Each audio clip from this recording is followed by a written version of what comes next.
Well, I promised it. Finally did it. The BatManga. I have read it for a while, doing other shit, but I guess I'll do a review now. Well,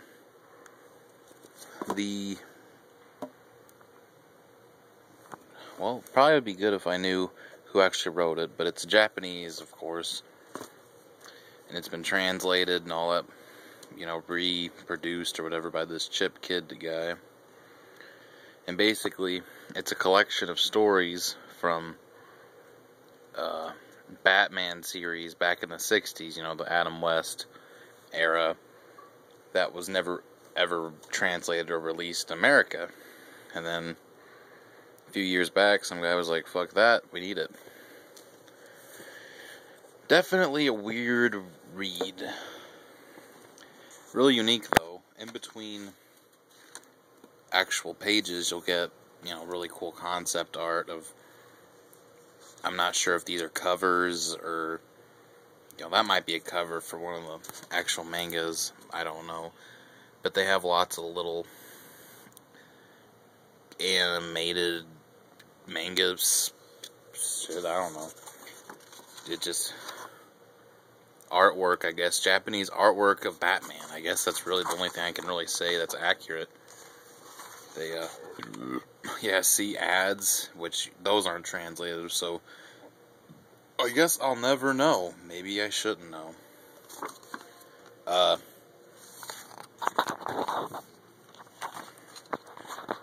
The artwork is really good. I like it. For 60s, you can't really tell, he looks like the 40s Batman before he got real goofy. He looks like the original. I mean, he has, the bad eyebrows, and I guess just that one looks like the... Lots of ads and intros that no one wants to read. There it is. Hiro Kuwatada. Yeah, that was pronounced actually 100% correctly for anyone that needs to know. More weird art. I'm going to get to actual comic. One thing I really liked about this was, you can't really tell because, it's a phone camera. But,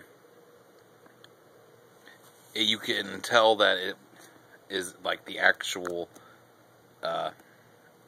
manga copied, because it has, the texture of rough paper, and, it's yellow because it's, aging.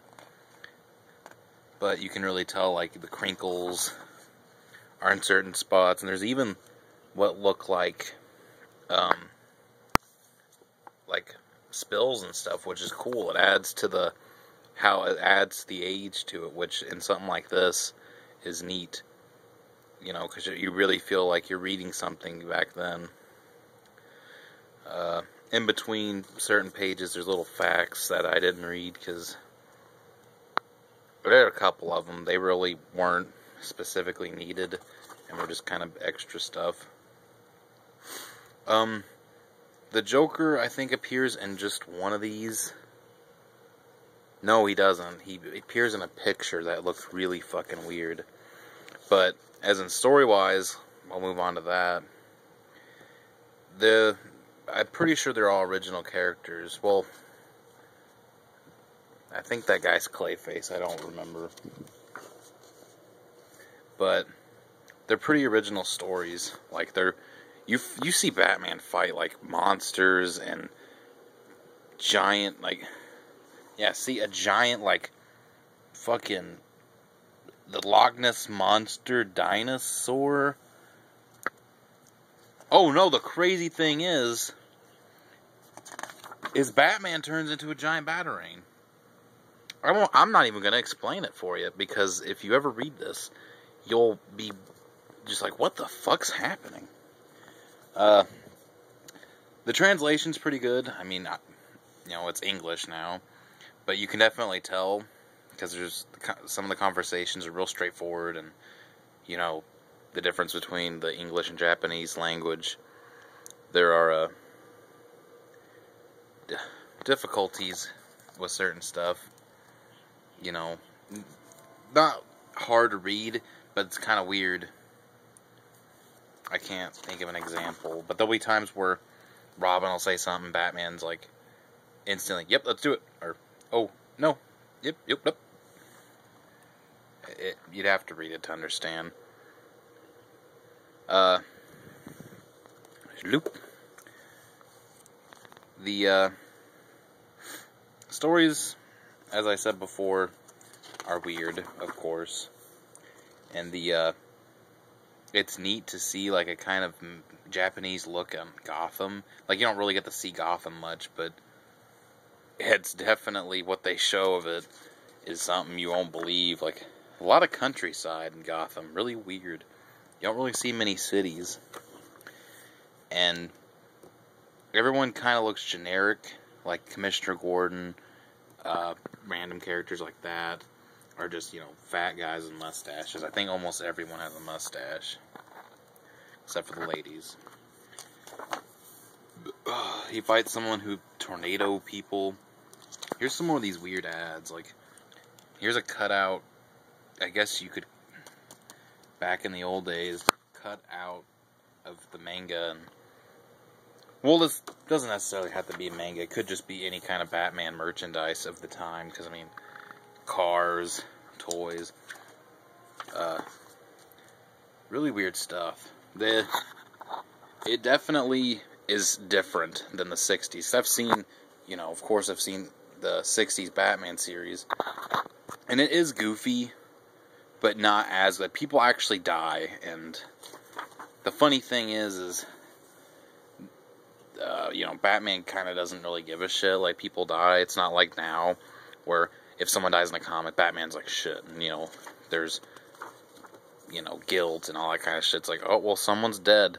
Let's just keep going. And, like, it doesn't even matter. Like, that's one thing, is you don't really feel, there isn't real depth on the characters, really.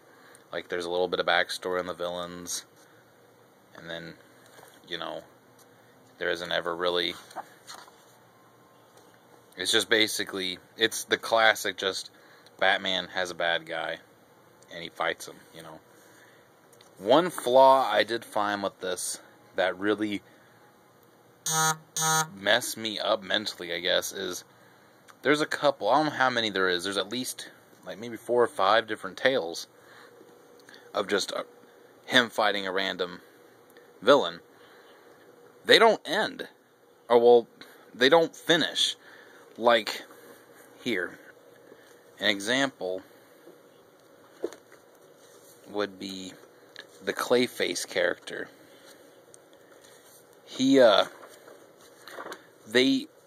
I'm not sure if, since these are, I guess, you know, if this guy, it would be pretty hard to, you know, just come out of nowhere and get old or mangas and collect them.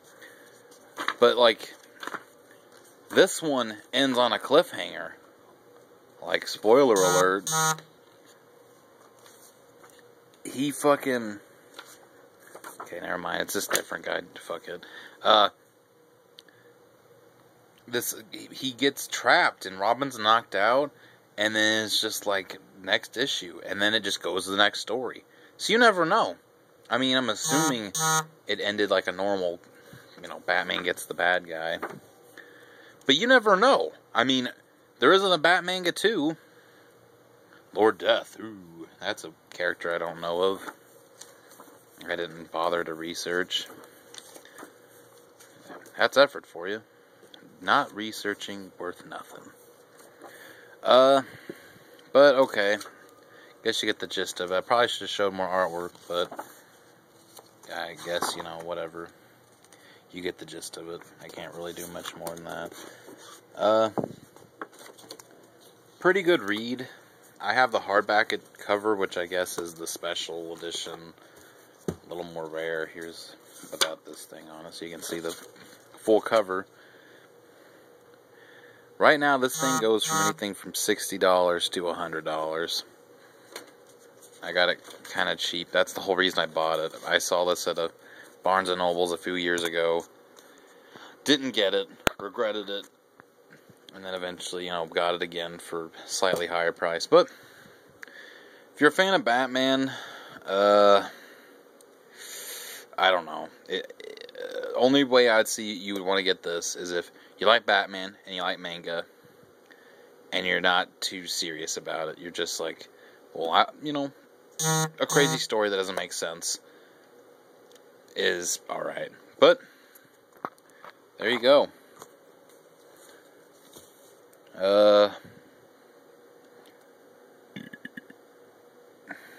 Well, nope. Doesn't say nothing. I guess I'll review something some other time, but there you go.